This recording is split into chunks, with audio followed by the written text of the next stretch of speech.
Nos tracteurs tournent en moyenne 2000 heures par an. C'est normal dans l'agriculture en Australie. Voyez-vous, quand on peut travailler, il faut en profiter. If you can go, you've got to go.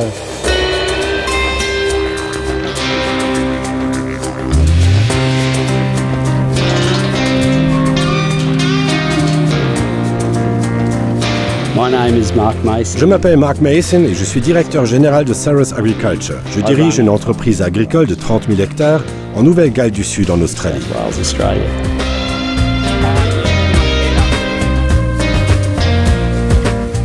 En temps normal, nous cultivons environ 12 000 hectares de céréales d'hiver et 3 000 hectares de céréales d'été chaque année.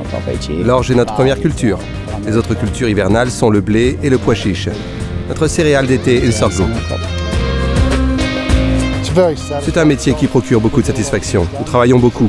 L'entreprise que nous gérons aujourd'hui est très importante. Rien que dans le Nord, nous avons 20 000 têtes de bétail.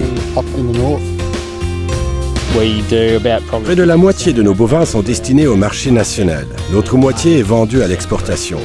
Nous vendons 2000 bêtes par semaine, ce qui est considérable. Sans nos collaborateurs, notre entreprise n'aurait jamais pu atteindre cette dimension. C'est quelque chose dont je suis très fier. Nous avons su composer une équipe formidable.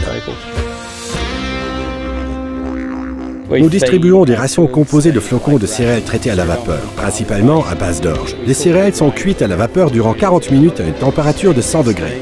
Notre installation de production de flocons de céréales avec cuisson à la vapeur est unique en Australie. À ma connaissance, nous sommes les premiers éleveurs à combiner pâturage et affouragement à cette échelle.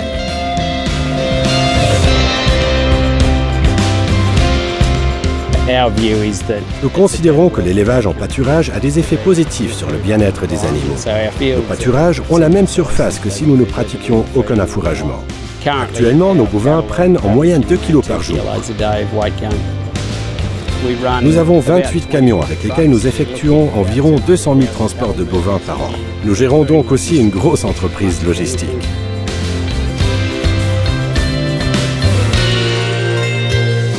Chaque jour apporte son lot de nouveaux défis, qu'il s'agisse de gérer le personnel, un accident ou un problème. Si on n'essaye pas d'améliorer les choses, on fait marche arrière. Le principal défi pour les agriculteurs australiens, c'est le climat et les conditions variables. Chaque année est différente et à chaque fois, nous devons changer notre façon de procéder pour nous adapter aux conditions. Durant la moisson, nous travaillons jour et nuit durant 8 semaines, sans interruption. Et cela vaut également pour les semis. Les 950 acceptent tout sans broncher. Ces tracteurs ne tombent pratiquement jamais en panne. Nous misons sur les matériels classe parce qu'ils font bien leur travail. Ils sont économiques et faciles à utiliser. Pour une entreprise qui consomme près de 3 millions de litres de gazole par an, la moindre économie a un effet considérable. Faire du bon travail, c'est avoir la satisfaction de voir que son travail a porté ses fruits. Lorsque nous produisons quelque chose dont nous pouvons être fiers et que les gens auront envie de manger, alors nous avons fait vraiment du bon travail. J'ai grandi dans une ferme en Australie. Dans ma famille, on est agriculteur depuis 1830. Nous avons commencé à 2 et aujourd'hui, l'entreprise emploie plus de 100 personnes à temps plein. J'aimerais laisser à la postérité une entreprise durable et rentable. C'est l'objectif que nous nous sommes fixés et je crois que nous pouvons l'atteindre.